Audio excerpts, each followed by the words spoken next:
Assalamualaikum warahmatullahi wabarakatuh. Saya Nabila Livi Artasya dengan NPM 2404 Etika Administrasi Publik kelas E041.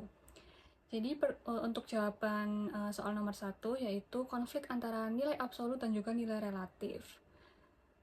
Dari pengertiannya sendiri, nilai absolut ini adalah nilai yang lebih menekankan kepada moral seperti tanggung jawab, integritas, dan juga aturan yang ada. Sedangkan nilai relatif adalah nilai yang lebih menekankan kepada kontekstual tertentu seperti tekanan sosial, budaya, dan juga kondisi tertentu. Nah, dalam praktiknya ini dapat dijelaskan menggunakan dua teori yang relevan.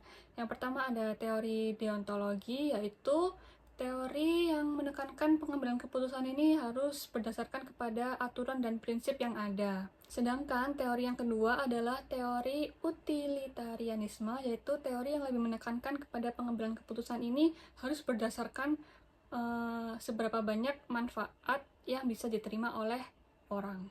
Nah, konflik yang sering terjadi dalam administrasi publik yaitu dalam praktiknya kedua nilai ini saling bertentangan, tidak bisa jalan secara beriringan.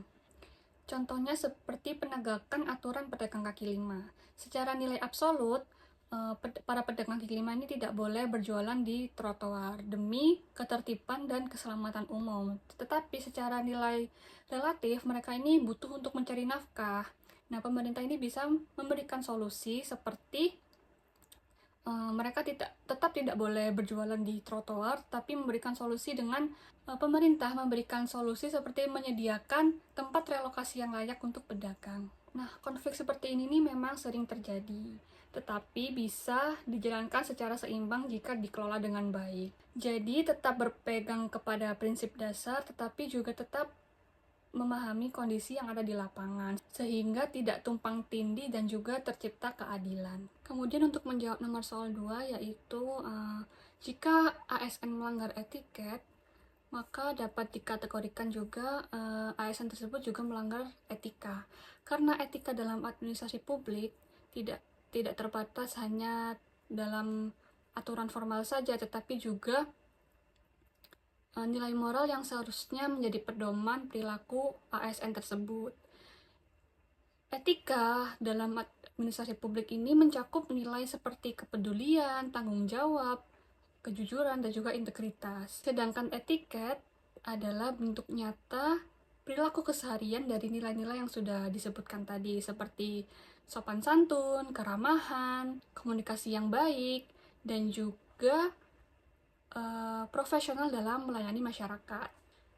Ketika ASN melanggar etiket, misalnya seperti tidak ramah kepada masyarakat atau tidak jujur kepada masyarakat, tidak transparan kepada masyarakat, maka dampaknya akan menurunkan kepercayaan masyarakat. Nama instansi juga akan menjadi buruk dan juga menurunnya nilai integritas sebagai pelayan publik yang baik. Untuk menjawab soal yang nomor 3, yaitu konflik antara utilitarianisme dan juga nilai sosial. Konflik ini terjadi karena perbedaan dalam menilai kebijakan. Dalam konsep utilitarianisme, kebijakan dianggap baik karena memberikan manfaat untuk masyarakat, untuk banyak masyarakat. Sedangkan dalam aspek sosialisme, mungkin masyarakat ini menolak karena mungkin kebijakan yang dianggap baik dan memberikan manfaat bagi mereka, malah mereka menganggapnya merugikan mereka atau tidak memberikan manfaat, sehingga tidak terbangun public value bagi masyarakat. Public value tersebut tidak terbentuk karena masyarakat masih menekankan kepada nilai-nilai budaya yang ada. Contohnya seperti digitalisasi di suatu daerah, misalnya diadakan digitalisasi antrian puskesmas yang dilakukan secara online melalui website. Sebenarnya kebijakan digitalisasi ini kan baik dan memberikan banyak manfaat untuk masyarakat, seperti mereka tidak perlu antri panjang di puskesmas karena sudah melakukan antrian online melalui website. Namun dalam praktiknya masyarakat ini malah menolak karena dianggap malah menyusahkan mereka malah kebingungan dan mereka mikirnya itu lebih cepat kalau antri manual dan datang langsung ke puskesmasnya, karena itu sudah menjadi budaya mereka dan mereka merasa asing dengan digitalisasi tersebut.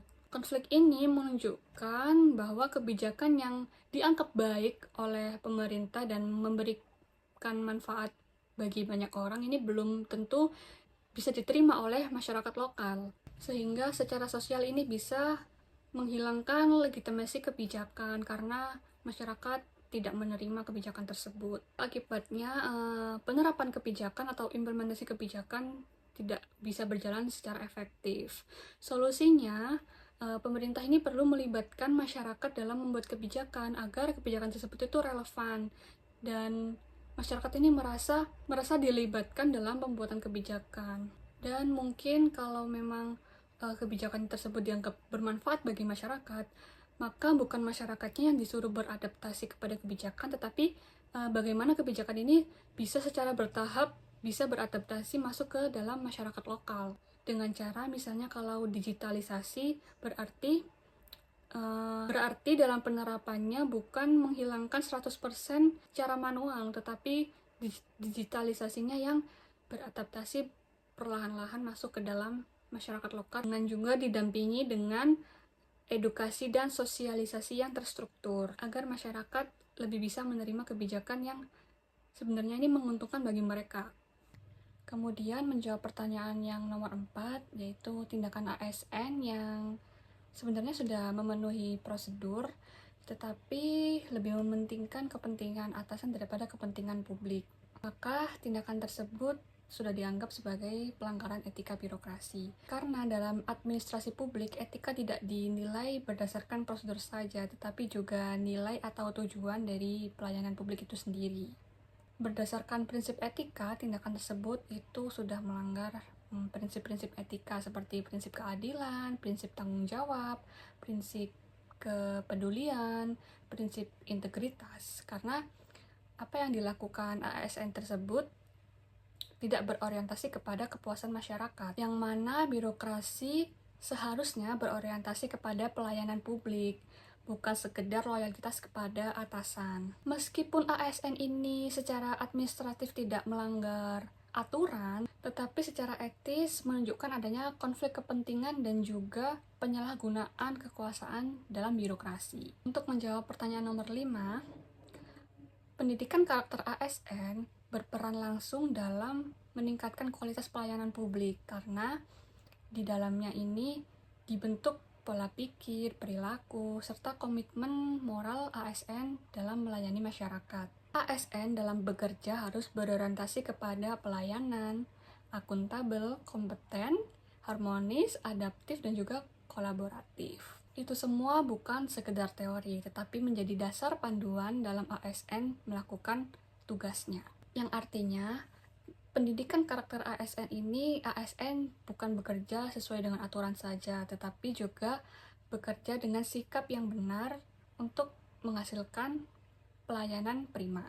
Kemudian salah satu nilai utama yang paling penting dalam pendidikan karakter ASN ini sebenarnya ada 4 sumber nilai. Yang pertama ada nilai agama, yang kedua ada nilai Pancasila, yang ketiga ada nilai budaya, yang keempat ada nilai tujuan pendidikan nasional.